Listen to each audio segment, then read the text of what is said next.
Okay, fellas, Austin here again. This video is going to be dedicated, second part of the series, to the chassis choice that you're going to pick for the first gen chassis for the swap. I have practically no knowledge of the SA chassis, the original first gen chassis, the SA22C. They made a bunch of different models of them, special editions and stuff, and I will admit I am practically clueless on those, so USA guys can go at it. I have no idea. That's the S1. The definition of the S1, S2, S3 to me depends mainly on the interior. The S1 I know is the SA, the S2 is which was 79 and 80 in the US. The S2 is the 81 to 83 here in the US. I know that they had the different interior with the circular vents and the black interior generally. So that's how you can tell an S2 is 81 to 83. All of them will be S2s. And then the one that I know the most and that I like the most is the S3, just because my first one was an S3, and I prefer S3s overall in general. The S3 is the 84 to 85. Those are the ones that had the 4 trim levels. So that's generally what I focus on, is the 4 trim levels on those. So your chassis choice for me depends on what you prefer in the chassis. The 4 chassis they made in the S3 are the S, the GS, the GSL, and then the GSL SE, the 5-letter. So the S, the single letter, is generally the lightest one of the 4. I know a lot of them came without sunroofs, had very minimal sound system, stuff like that. The GS is the next lightest, the next one up, the 2-letter. That one generally had the sunroof or moonroof, a little bit better stereo, I think, and a couple other things probably from the dealer. GSL is the 3-letter. The GSL is where you get into the power windows. The power windows have a different door card as well. So they have a different door card. They have the power windows. They have some of the leather seats. Other than that, I don't know of many of the differences. They might have had a better sound system in those as well. Then you get up to the 5-letter, which is generally considered the pinnacle of the first gens. Those also had the power windows with the different door cards. They had baffled tank because they were originally EFI. So the baffled tank is really nice because you don't have to worry as much about fuel slosh when you do the swap. You had the bigger fuel lines in that one. I think they're 5/16 feed and return, where the rest of the other ones, the other 3 trims, are 5/16 feed and smaller return. So generally what we do is run like a 3/8 inch feed, and with a run the stock 5/16 return. I'll get into that later.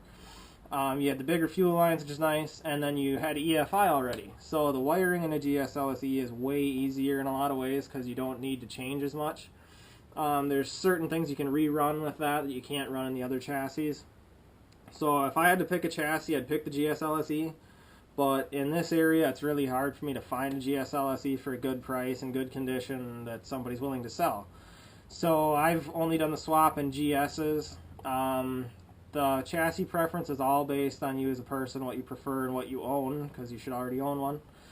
The GSL with the power windows is nice. It only adds a couple pounds. The door cards are really cool in the GSL and GSLSEs. I love those. But I'm doing a GS chassis in this one again. Some of the main things to look out for with these cars, I'll show you in the video here in just a minute, but I'll go over them now, is rust. That's like the main thing I look for in the cars now. Here in Minnesota, if they're driven in the winter at all, it's salt. They salt the whole crap out of the road for 6 to 8 months out of the year. So you're going to want to watch for rust underneath the chassis, and especially in the rear bin area. The one that I have here, it doesn't really have it too bad. The other one I'll show you. The other thing I watch out for is the mileage on the chassis. I prefer lower mileage cars, as I think pretty much everybody does. Sports cars are kind of hard to find at the higher mileage unless somebody daily drove it or something like that. But I watch for the lower mileage ones. I also prefer to look at like the Carfax of it, run the VIN and Carfax. I have run the Carfax on this one and the other one. This one's guaranteed, shows that it has originally 70,815 miles right now in my possession. The other one I've got is unknown mileage. The interior condition, to me, is a big deal in picking a chassis. You can run, race car all day, whatever, say whatever you want. But the better condition of the interior, the better the swap will be, in my opinion, the more comfortable it will be. Especially for you and anybody else that rides in it. I always think of my passengers, especially almost even with my preferences of riding in it. I want something I want to daily drive. I don't want a race car. When I build a race car, it'll be full race car, full cage, no interior, that kind of stuff. But for what I'm building, it's going to be full interior, full AC, full everything in it. I will prefer any day of the week to daily drive a car versus a race car. So what I'm going to do here now is show you the chassis that I'm working with. I've got an 84 here, and that's an S3, the red one, and the black one that I have is actually an S2 originally, but I'll show you what I mean with the different preferences in the car chassis choice. So here, I'll grab the camera here and we'll take a look. So this first car is the 84 GS that's going to get the swap. This is the one that has 70,815 miles on it. Was originally a 12A, as all GSs were here in the US. 4x110 wheel bolt pattern, which kind of sucks for us here. That's cool because you get unique wheels, but then to get nice unique wheels, it's really expensive. You can see them in the middle of the wiring swap here. Here's the interior in this car. It's actually extremely nice, all original.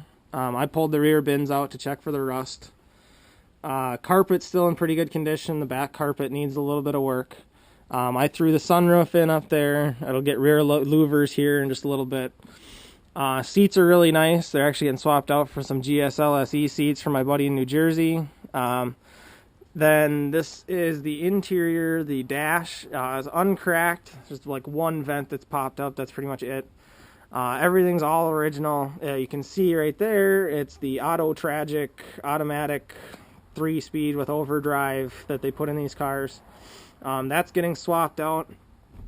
For the manual, that'll be another video because that's kind of a complicated process, and I've seen guys do it some really complicated ways, but it should be an easier way that I found.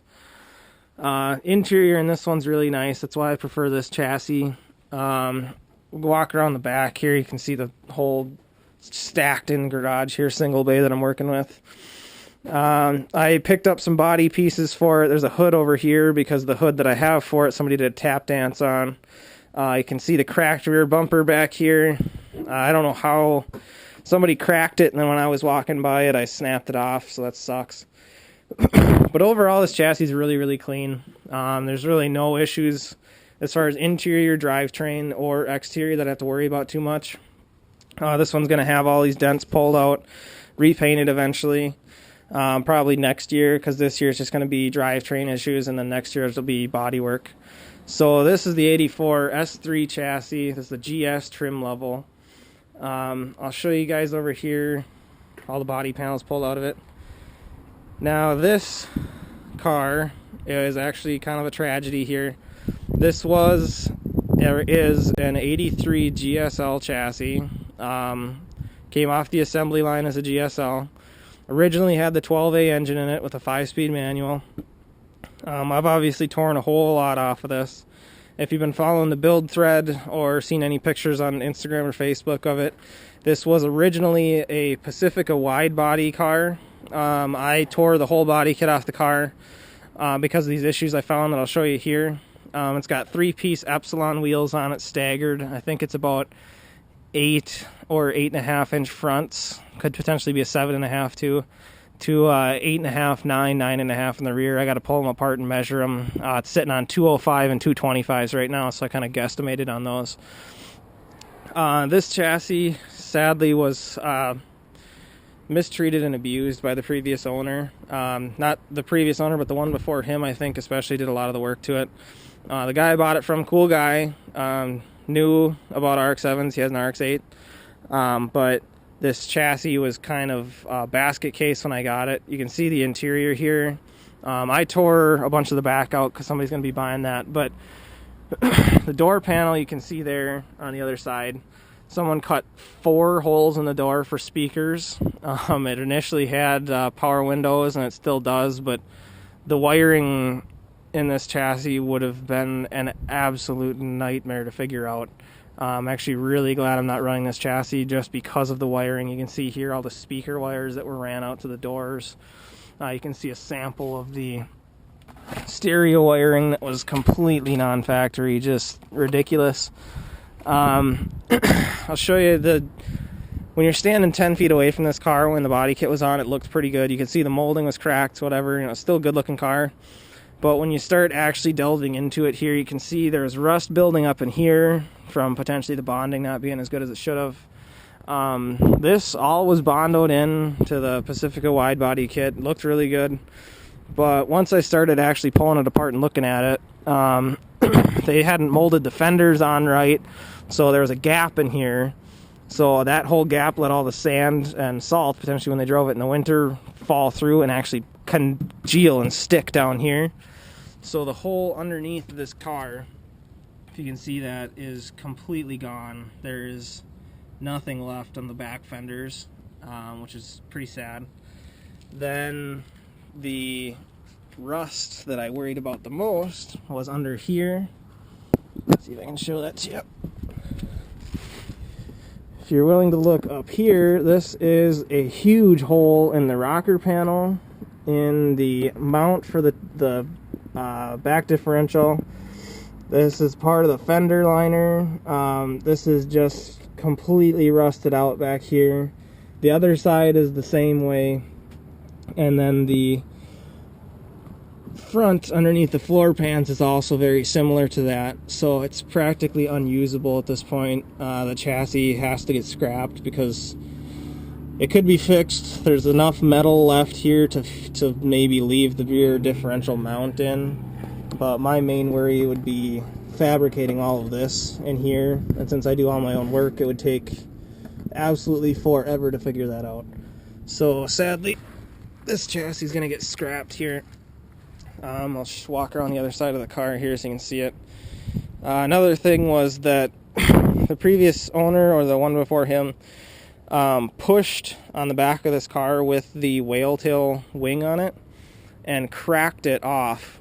So there's water, moisture that would condense in here and run underneath the whale tail, and it rusted out all this metal in here. But you can see here, if you look, this line right here and this line over here were re-welded in. Looks like it's from a different car, because this does have the tendency to rust out on these cars because this kind of stuff right here especially, but the drains in here will get clogged and then it'll just rust out this whole channel back here, so you got to weld in a new one. Show you around this side, more rivets for the wide body kit. This was riveted together and welded, tack welded, but not actually welded like it should have been. Down here again is more rust in the back fenders, so that's kind of sad. Here is driver's side of this one. You can see the 4 holes drilled into the door here, 1, 2, 3, 4. Wiring in here is a complete and utter disaster for everything. I've thought about pulling all the wires out for extras and spooling them, but there's practically no point because all the wire leads are so short and there's so much cut up. The other thing that I'll mark on with this chassis is the mileage. You can see there it says 83,126 miles, but on the Carfax of this one, when you run the VIN, it actually shows that that's not the correct mileage, because back in 1992, before I was even born, if you want to age me, or date me, I suppose, there shows an inconspicuous or something like that title, where the mileage is listed as incorrect. So somebody must have said at the license bureau that the mileage wasn't right, because I assume that's when they got a GSLSE car and put the interior and the suspension on it from the GSLSE. So these wheels are awesome, very rare Epsilon center locks. The bolt pattern on those is actually 4x114, and so is the back. It's a GSLSE suspension, GSLSE interior in an 83 GSL chassis. So this chassis because of whoever did the wide body and the interior and the suspension kind of ruined it in a lot of ways, because it's just become a big kind of bastard child car now.